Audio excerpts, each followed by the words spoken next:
بسم اللہ الرحمن الرحیم۔ آج 10 جولائی سن 2025 ہے۔ آج میرے پاس دو چیزیں ہیں ڈسکس کرنے کو۔ ایک تو علیمہ خان کا بیان کہ عمران خان کے دونوں بیٹے قاسم اور سلمان پاکستان آ رہے ہیں، اور 5 اگست کو جب پروٹیسٹ پیک پر ہوگا تب وہ اس میں شمولیت اختیار کریں گے۔ اور اس سے بالکل اپوزٹ جو ٹویٹ ہے عمران خان کا جس میں اس کے دونوں بیٹوں کا تذکرہ نہیں ہے۔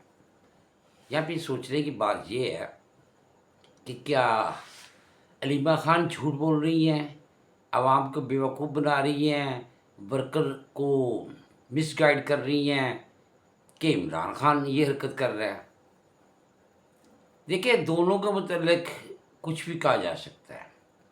دونوں اپنے اپنے طریقے سے عوام کو اپنی طرف متوجہ کرنا چاہتے ہیں، کیونکہ یہ حقیقی طور پہ ایک سیاسی جماعت نہیں، ایک کلٹ ہے۔ لوگ عمران خان کے عشق میں مبتلا ہیں۔ عمران خان کیا ہے، اس کی حقیقت کیا ہے، یہ وقت کے ساتھ ساتھ انشاءاللہ میری خواہش ہے کہ آپ سب کو پتہ چل جائے۔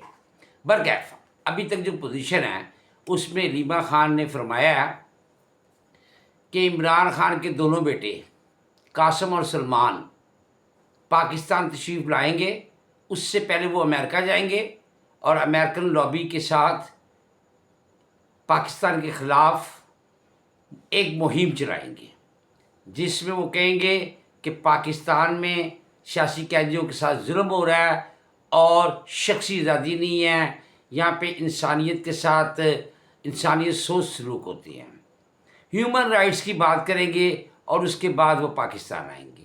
یہ کیسے لوگ ہیں؟ پاکستان کو بدنام کرنے کے لیے کوئی جگہ نہیں چھوڑتے۔ اور ان کی ہمدردیاں کس کے ساتھ ہیں؟ جب بھارت نے حملہ کیا، ان کے 27 بلکہ 27 یہ بھی یوٹیوبر ختم کیے ہیں، لیکن ان کی 50 کے قریب جو یوٹیوبر ہیں نا، وہ بھارت کے حق میں لکھ رہے تھے، اور اس کی بہنیں سر عام کہہ رہی تھی کہ جو ہندوستانی فوج آئے گی آپ کے منہ پہ تھپڑ رسید کرے گی، یعنی کہ آپ پہ بم مارے گی اور چلی جائے گی۔ یہ اندر سے پاکستان کی جو سالمیت اور پاکستان کی آزادی کے خلاف ہے۔ اس میں ایک تاریخی پہلو بھی ہے، میں اس میں نہیں جانا چاہتا، کیونکہ اس تاریخی پہلو سے لوگ کہیں گے کہ میں مذہب کی طرف لے گیا ہوں، اور مذہب کے بھی اس فرقے کی طرف لے گیا ہوں جو نبی پاک صلی اللہ علیہ وسلم کے بعد جس نے نبی ہونے کا دعویٰ کیا، اس کے ساتھ میں ان کی والدہ اور ان کی بہنوں کا اور اس کا رشتہ ایکسپلین کرنا شروع ہو جاؤں گا، جو میں نہیں کرنا چاہتا۔ لیکن یہاں پہ جو بات ہے نا، اس کی بہن نے جو ڈائریکٹ کہا ہے وہ بہت غلط کہا ہے۔ ہم کسی شخص کو یہ اس بات کی اجازت نہیں دیتے کہ وہ ملک میں سیاست کرنے کے لیے، محض حکمرانی کے لیے پاکستان کے متعلق جھوٹی خبریں باہر پھیلائیں۔ اور مزے کی بات سنیں، قاسم اور سلمان دونوں برطانوی شہری ہیں، انہوں نے پاکستانی شہریت نہیں لی ہوئی، اور جس شخص نے پاکستانی شہریت نہیں لی ہوتی وہ یہاں پہ الیکشن نہیں لڑ سکتا۔ تو وہ کیا کرنے آ رہے ہیں جی یہاں پہ؟ اس کے پیچھے گولڈ سمتھ کا پیسہ اور یہودیوں کا پریشر ہے۔ یہودیوں کی جو آرگنائزیشن ہے وہ کہہ رہی ہے کہ جاؤ اور جا کے اپنے باپ کو جیل سے چھڑواؤ۔ ان کا ایک مقصد ہے، ایک مقصد کہ عمران خان کو چھوڑ دیا جائے۔ ایک طرف عمران خان کہتا ہے میں کچھ مانگ نہیں رہا، میں کسی کے ساتھ NRO نہیں کر رہا، اور اسی لمحے وہ کہتا ہے کہ میں بات کروں گا تو صرف پاک فوج کے ساتھ کروں گا، میں ان سے بات کروں گا جن کے پاس طاقت ہے۔ یہ دورہ معیار کیا عوام کو سمجھ نہیں آتا؟ اینی آپ لوگ اس پہ سوچیں۔ عمران خان صاحب کا آج کا ٹویٹ بہت لمبا ہے، میں تھوڑا سا اس پہ سے پڑھوں گا۔ وہ کہتا ہے کہ جب ایک قوم اپنے حق کے لیے خود کھڑی ہو جاتی ہے اور پھر اس کو کوئی طاقت جھکا نہیں سکتی۔ میں جیل میں آزاد ہوں، مگر میری قوم باہر ایسی قید ہے جہاں نہ صرف آزاد عدلیہ، نہ جمہوریت، نہ آزاد میڈیا، تمام پاکستانیوں کو اپنی حقیقی آزادی کے لیے باہر آنا ہوگا۔ लो जी, शुरू में ये कह रहा है कि मैं जेल में आज़ाद हूँ, ठीक है, और प्रवोक कर रहा है सारी कौम को कि सड़कों पे निकलो। भाई साहेब, इमरान खान साहेब, जो पहले बच्चे निकले थे और जिन्होंने मारे खाई और जिनको फौजी अदालतों में सज़ा हुई, उनके लिए तो आपने वकील भी नहीं किए थे। आप किसके बच्चों को मरवाना है? मज़ा तो ये है कासिम और सलमान जो है ना, ये सबसे आगे जुलूस में हों, लेकिन वो नहीं आते। घबराओ ना, वो नहीं आते, क्योंकि आप आवाम को सिर्फ इकट्ठा करने के लिए आपकी बयानियत तासर दे रही है कि वो दोनों आ रहे हैं। चलो, यहाँ पे तो होगी एक बात। आगे आप फरमाते हैं 2 साल से सिर्फ पाकिस्तानी कौम की खातिर जेल में कैद हूँ। भाई, आप पाकिस्तानी कौम की खातिर जेल में कैद नहीं है, आपने कुछ ऐसे जराइम किए हैं जिनकी आपको सज़ा हुई है। आप हवालाती नहीं हैं, आप कैदी हैं, सज़ा याफ्ता कैदी हैं। और अच्छा, ताकि कोई गुलाम ना बना सके, मैं 2 साल से सिर्फ पाकिस्तानी कौम की खातिर जेल में कैद हूँ ताकि आपको कोई गुलाम ना बना सके। अब वक्त आ चुका है कि आप खुद अपनी आज़ादी के लिए खड़े हों और इस जाबर निज़ाम को शिकस्त दें। अब भाई साहब, इमरान खान साहब, आपने अपने दौरे हुकूमत में जो बुनियादी वादे किए थे, उनमें से 3 एक मैं आपको याद दिलवा देता हूँ। सबसे पहले 1 करोड़ नौजवानों के लिए मैं मुलाजमतें दूंगा, 1 लाख घर दूंगा, और जो जिस तरह तुमने जंगीर तरीन के जहाज़ में बिठा के बंदे बुलाए, उनको क्या लालच दिया था मैं बताऊं? कि पंजाब के 2 हिस्से होंगे और सराइकी बेल्ट का सूबा अलहदा बनेगा, जबकि सबको पता था कि सराइकी बेल्ट का सूबा अलहदा नहीं बन सकता, उसके लिए करारदाद सूबे की असम्बली से जाती है। लेकिन आपने कौम को बेवकूफ़ बनाया और उसके बाद आपने लोगों के फीलिंग के साथ खेले और उनको झूठी फीडिंग दी, जिसकी वजह से लोग आपके जलसों में आते थे। आप तो वो है ना जो जेब से कागज़ निकालते थे, बाद में दाल में जाके कहते ये जैली कागज़ था, और आवाम को कहते थे कि ये देखे साइफर, और अदलिया में आप बयान देते हैं जी वो तो सादा कागज़ था। आपकी शख्सियत के कितने ही पहलू हैं। एनीवे, थोड़ा सा और आगे चलते हैं। मुल्क की खातिर बारहा मुज़ाकरात की बात की। ये सुनो क्या कह रहे हैं अपने ट्वीट में। मुल्क की खातिर मैंने बारहा मुज़ाकरात की बात की, मगर अब मुज़ाकरात का वक्त गुजर चुका है। 26वीं आइनी तरमीम के बाद इस मुल्क में आइन और कानून और इंसाफ को दफन कर दिया गया है। हमें अदालतों से इंसाफ की जो उम्मीदें थी वो मुकम्मल तौर पर ख़त्म हो चुकी हैं। इसलिए आप पाकिस्तानी कौम को मुल्कगीर एहतजाजी तहरीक के अलावा कोई और तरीका लाकानूनियत की इस दलदल से बाहर नहीं निकाल सकता। लाकानूनियत कौन करता है? लाकानूनियत आप करते हैं इमरान साहिब। आपने पाकिस्तान की फ़ौज के उन मराकज़ पे हमले किए जो हमारी सिक्योरिटी की जगह थी। आप पता नहीं किसको बेवकूफ़ बना रहे हैं। आप कह रहे हैं मैं आप मुज़ाकरात नहीं करूँगा अब, और इससे आगे आप जाके कहेंगे कि जी मैं इस्टेब्लिशमेंट के साथ मुज़ाकरात करना चाहता हूँ। इसी ट्वीट में आप कह रहे हैं लो जी मुल्कगीर इन्होंने जी तहरीक चलानी है, लोगों के बच्चों को सड़कों पे लाना है, और फिर वो बच्चे मम्मी डैडी बच्चे जो कहते हैं हाय हम इनकलाब कैसे लाएं, और पुलिस वाले अंकल मारते बहुत है, बाहर गर्मी बहुत है। ये कौम ये अफराद लाएंगे नहीं। जो दलेर थे वो सड़कों पे आए थे और वो ख्वार होकर माफ़ी नामे लिख के गए हैं फौजी अदालत में। जब उन्हें सजाएं हुई तो रिहाई से पहले तमाम वर्करों ने माफ़ी नामे लिख के अपनी बाकी की सज़ा माफ़ करवाई। वो कैसे आएंगे जी अब सड़कों पे? आप क्या चाहते हैं कि वो 10-20 हज़ार जो अगवान आपने ख़रीदे हुए हैं उनके सर के ऊपर आप सारे पाकिस्तान में मूवमेंट चलाएं? ये आपकी भूल है और अब ये ऐसा नहीं हो सकता। फिर आप कहते हैं अब किसी से किसी किस्म के मुज़ाकरात नहीं होंगे। ये चलो हो गया। अच्छा, 2 टोक पैगाम दे रहा हूँ, सुने ना इनका पैगाम। 2 टोक पैगाम दे रहा हूँ कि तहरीक इंसाफ का जो ओहदेदार इस तहरीक का वजन नहीं उठा सकता वो अब भी हमसे अलग हो जाए।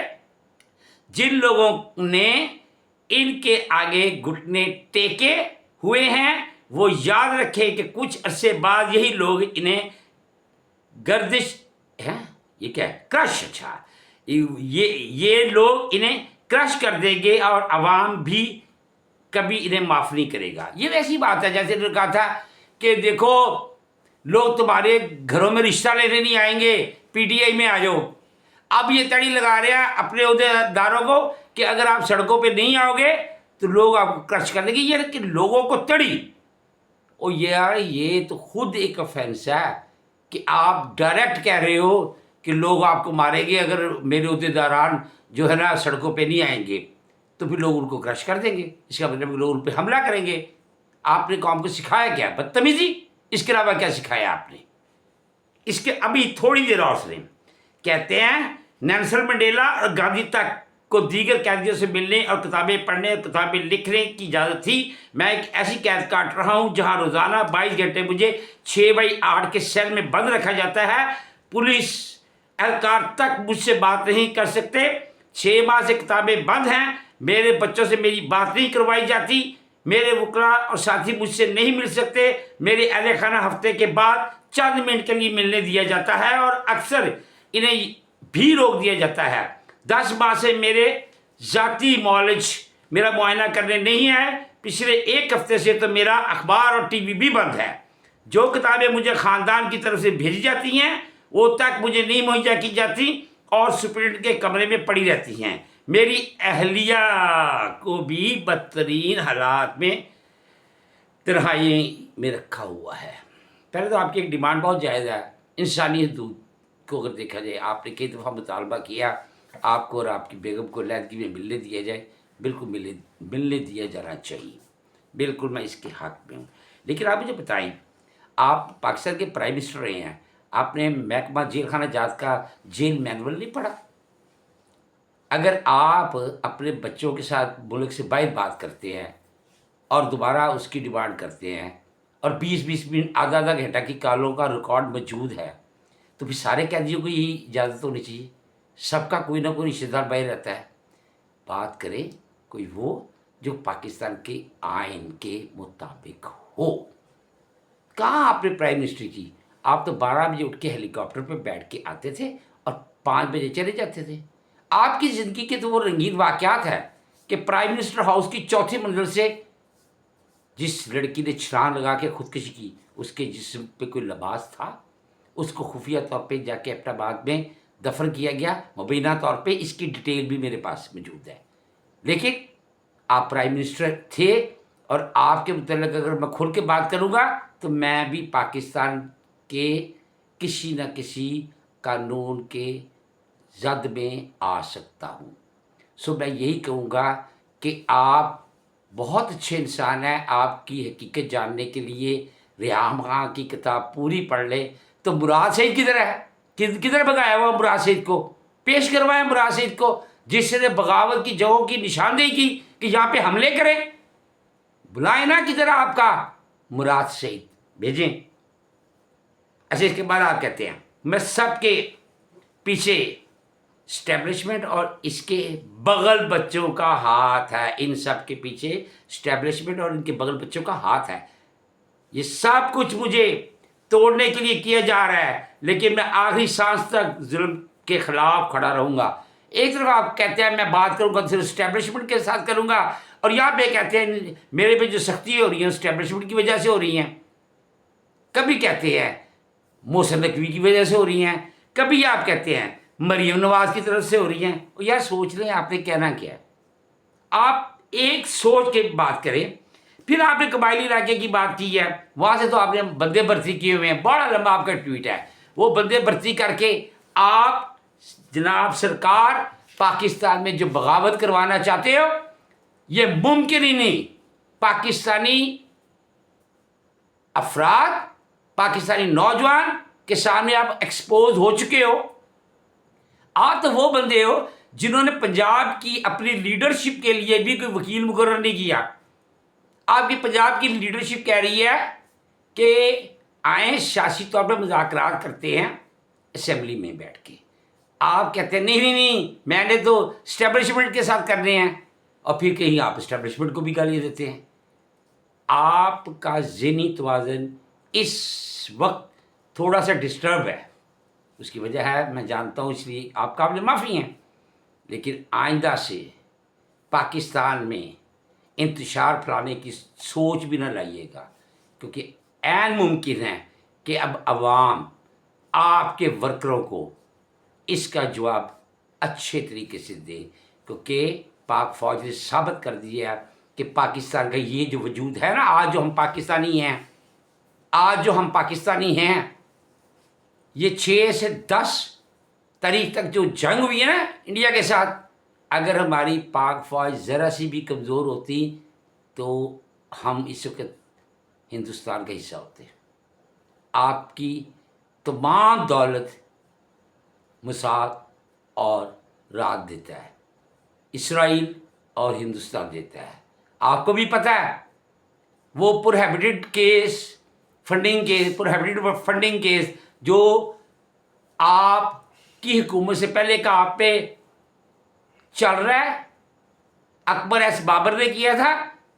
آپ نے اپنے دور حکومت میں اس کی تاریخ نہیں پڑھنے دی، اور آج تک میں سے حکومت سے بھی میں ایک سوال پوچھنا چاہتا ہوں، آپ فارن فنڈنگ کیس یا پروہیبٹڈ فنڈنگ کیس کا فیصلہ کیوں نہیں کرتے؟ یہ وہ وقت ہے جس پہ سوچنا چاہیے کہ کیا تمام سیاستدان عوام کو بے وقوف بناتے ہیں؟ یہ میں سوال چھوڑے جا رہا ہوں، آپ اس پہ سوچیے گا ضرور. شکریہ.